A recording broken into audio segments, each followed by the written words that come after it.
पहले भी नारे लगते थे जब टिकैत साहब थे, अल्लाहू अकबर, अल्लाहू अकबर, ये नारे लगते थे। हर हर महादेव और अल्लाहू अकबर के नारे इसी धरती से लगते थे। मोर्चा नहीं छोड़ेंगे, अगर हमारे को शहीद होना पड़ेगा तो हम मोर्चे पर होएंगे, या तो जीत का आएंगे, बगैर जीते नहीं आएंगे वापसी। अगर ठेका पड़ता होगी तो रोजगार जाएंगे। अगर प्राइवेट कंपनी के हाथ में ये कंपनी आ जाएगी, जिस तरह से रेलवे गई, 4.5 लाख कर्मचारी बेरोजगार होंगे। जो रेहड़ी पटरी के लोग अपना रोजगार चलाते थे, वे 4.5 करोड़ लोग हैं, वे बेरोजगार होंगे। हमारा 12,000 करोड़ रुपया से ज्यादा आज शुगर फैक्ट्री पे सरकार पे बकाया है। अगर हम मांगते हैं तो कहते हैं जी ये राजनीति कर रहे हैं। तो बेच रहे, इन लोगों की पहचान करनी पड़ेगी। देश में बड़े बड़े आंदोलन ये चलाने पड़ेंगे। आज से जो संयुक्त मोर्चा ने फैसले लिए हैं, उसके तहत हमको बड़ी बड़ी मीटिंगें पूरे देश भर में करनी पड़ेगी। अब ये मिशन खाली मिशन उत्तर प्रदेश और ये नहीं उत्तराखंड, मिशन होगा संयुक्त मोर्चे का देश बचाने का। ये देश बचेगा, ये संविधान बचेगा।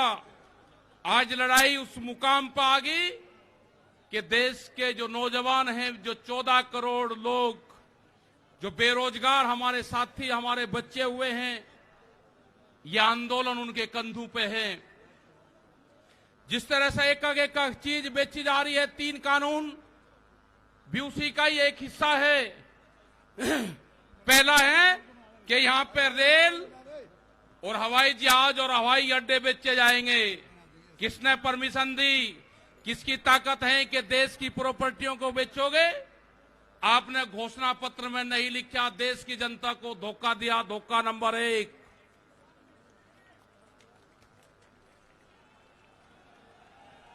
धोखा नंबर 2,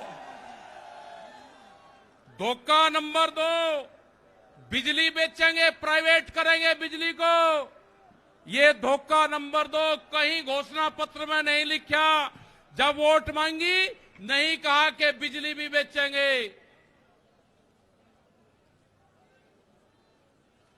ये सड़क बेचेंगे, पूरी सड़कों पर टैक्स लगेगा और एनएच के आसपास 500 मीटर तक अपनी कोई चाय की दुकान और गुमटी भी नहीं लगा सकता। अगर किसी ने चाय का खोखा रखा तो वह जमीन उसकी गांव समाज में निहित होगी। ये सड़कों को बेचने का काम करेंगे। ये देख लेना क्या क्या चीज बिक्री है। ये सेल फॉर इंडिया का बोर्ड देश में लग चुका है।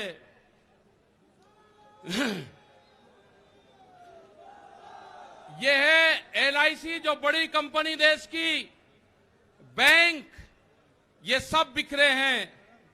इनके खरीदार कोई और नहीं है, खरीदार अडानी और अंबानी हैं। ये बिखरे हैं सब। एफसीआई की जमीन जहां पे हमारा भंडारण होता था, वे पूरी जमीन, पूरे गोदाम अडानी को दे दिए गए हैं। पूरी एफसीआई के जो गोदाम हैं अडानी के कब्जे में हैं। आपके पास में, भारत सरकार के पास में कोई भी गोदाम अब नहीं बचा है। देश के बंदरगाह, पूरा जो समुद्र के तट थे 100-100 किलोमीटर तक एक कंपनी को बेच दिए। वे बंदरगाह भी बिक गए।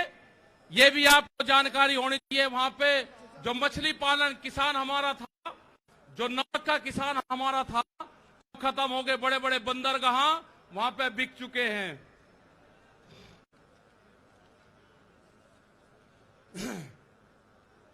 ये जल को बेच रहे हैं। जल का पूर्ण रूप से प्राइवेट कंपनियों को नदियां बेची जा रही है। जो नदियां, जो जल हमारी जीवन रेखा होती थी, उनको बेचने का काम पूरे देश में करा जा रहा है।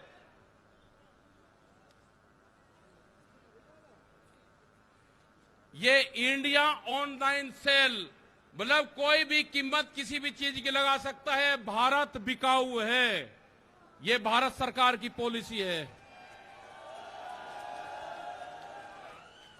अब खतरे में कौन कौन है? ओएनजीसी, बीपीसीएल, इस्पात, शिक्षा, प्राइवेट जो चिकित्सा हो रही है, और देश के संविधान भी खतरे में है। जो बाबा भीमराव अंबेडकर का संविधान था वो भीड़ में बता जा रहा है, हम उसको भी बता रहे हैं कि बाबा भीमराव अंबेडकर का संविधान भी खतरे में है, उसको भी बचाना है। और ये खेती किसानी जिससे ये आंदोलन शुरू हुआ, ये खेती और किसानी भी बिक्री के कगार पे है। हमारी समझ में जब आया, जब देश की खेती बिकने के कगार पाई, जब ही आंदोलन शुरू हुआ। उसके 3 कानून 9 महीने से किसान आंदोलन है वो करने को तैयार नहीं है। आज हालात ये है कि आपका 10 साल पुराना आगे के 10 साल पुराना ट्रैक्टर नहीं चलेगा, वो भी इसी में आता है। आपको बैंक में कर्जा आप दुगना ले लो, आपको बैंक दुगना कर्जा दे देगा। आपको बैंक कहेगा कि गोल्डन कार्ड बना दिया, आप कर्जा ले लो, फसलों के भाव नहीं आपको देंगे। हम जिस जमीन पर आए हैं, ये जमीन उत्तर प्रदेश की जमीन, और जहां पे मुजफ्फरनगर का जो क्षेत्र है ये गन्ने की बेल्ट है पूरी। क्या इन लोगों ने ये नहीं कहा कि जब अगर हमारी सरकार आएगी तो हम 450 रुपए गन्ने का भाव देंगे? ये कोई भाव देने को तैयार नहीं है। यहां पे सरकारें पहले भी आई जिन्होंने 80 रुपया रेट बढ़ाया, दूसरे वाली सरकार आई 50 रुपए रेट बढ़ाया। क्या योगी सरकार उन दोनों से कमजोर है? 1 रुपया रेट नहीं बढ़ाया। अगर ये मुद्दे उठाने राजनीति है तो ये मुद्दे यहां के लोग उठाते रहेंगे।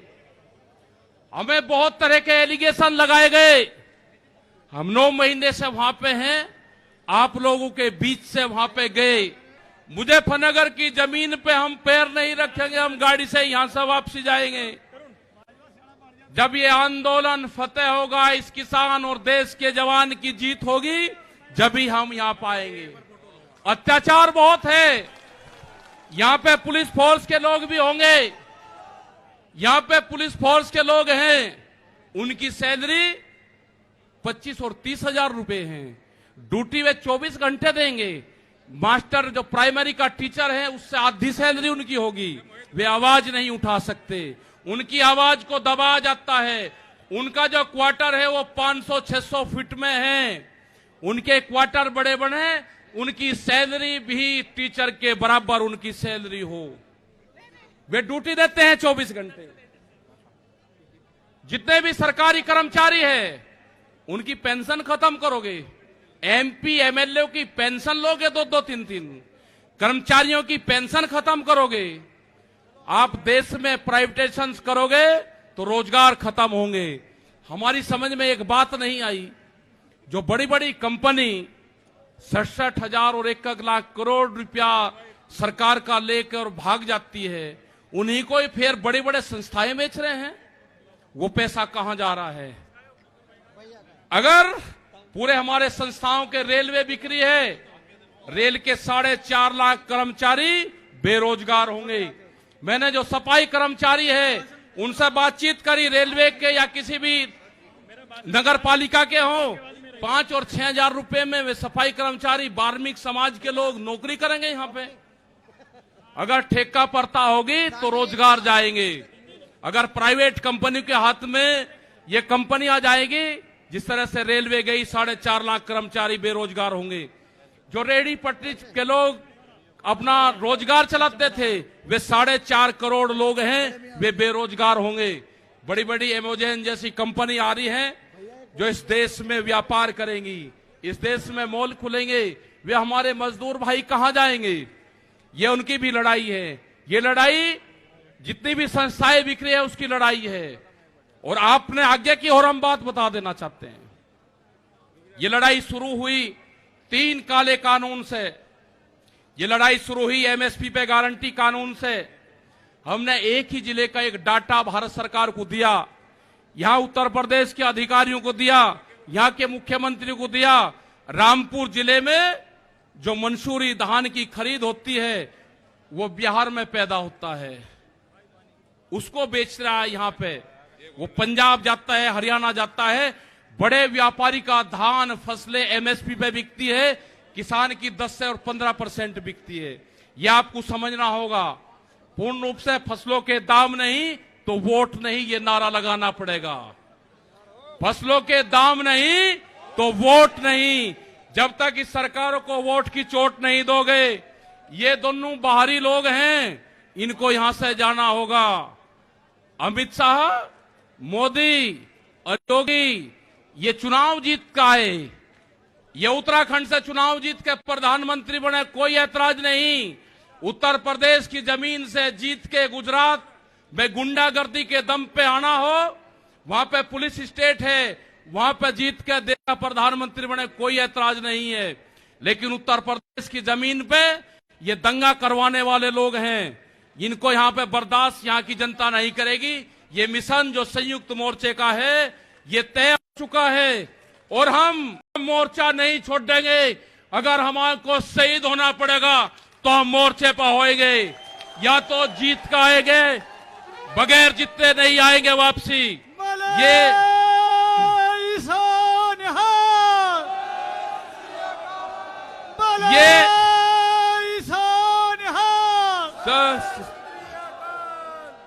इस तरह की अगर सरकारें देश में होंगी तो ये दंगे करवाने का काम करेगी।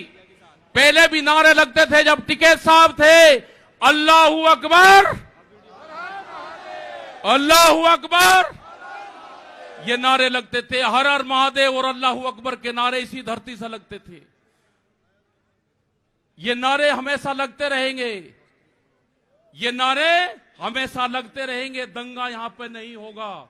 ये तोड़ने का काम करेंगे, हम जोड़ने का काम करेंगे। किसी गलत फहमी में मत रहना। ये देश हमारा है, ये प्रदेश हमारा है, ये जिले हमारे हैं। आप तैयार रहना। ये कहते हैं कि लाल किले पे किसान गया, अगर लाल किले पे नहीं, किसान तो अगर जाता तो पार्लियामेंट पे जाता जहां पे कानून बने हैं। लाल किले पे धोखे से लेके गए हैं आप हमको, हमारे लोग नहीं गए। धोखे से लेकर आप लोग गए हैं। क्या कोई देश की एजेंसी है कि जो उसको जांच कर दें? क्योंकि कोई एजेंसी बोलने को तैयार नहीं है। पूरे देश पे इनका कब्जा हो चुका है, पूरी एजेंसियों पे। देश में कैमरा और कलम पे बंदूक का पहरा है। कैमरा और कलम पे किसी प्रेस की हिम्मत नहीं कि वो किसान के पक्ष में दिखा दे। निगेटिव दिखाते हैं बहुत प्रेस के लोग। तो इन सब लोगों को आपको ध्यान रखना है। ये आंदोलन जारी रहेगा। वो 28 तारीख की जो काली रात है, उसको आप याद करते रहना। हम वहां से हटेंगे नहीं, किसी भी कीमत पर वहां से जाएंगे नहीं। देश के नौजवानों का रोजगार का सवाल है। 450 रुपया क्विंटल गन्ने का इन्होंने भाव की बात करी थी, वो चाहिए हमको। हमको फसलों पे एमएसपी की गारंटी चाहिए। प्रधानमंत्री ने कहा कि 2022 में फसलों के रेट दुगने होंगे, आमदनी दुगनी होगी। 3 महीने की बात रहेगी है। 1 जनवरी से बिकने वाली फसलें दुगने रेट पे बेचेंगे। ये प्रचार हम करेंगे। हम जाएंगे देश की जनता के बीच में, पूरे देश में संयुक्त मोर्चा आंदोलन करेगा। और हमने बार बार कहा कि हमारे पंच भी यही है और हमारा मंच भी वही है। आपने बात सुनी, ये 20 लाख से ज्यादा लोग मुजफ्फरनगर की जमीन पाए। इन सब का बहुत बहुत धन्यवाद। लाइक, शेयर, कमेंट करना ना भूलें।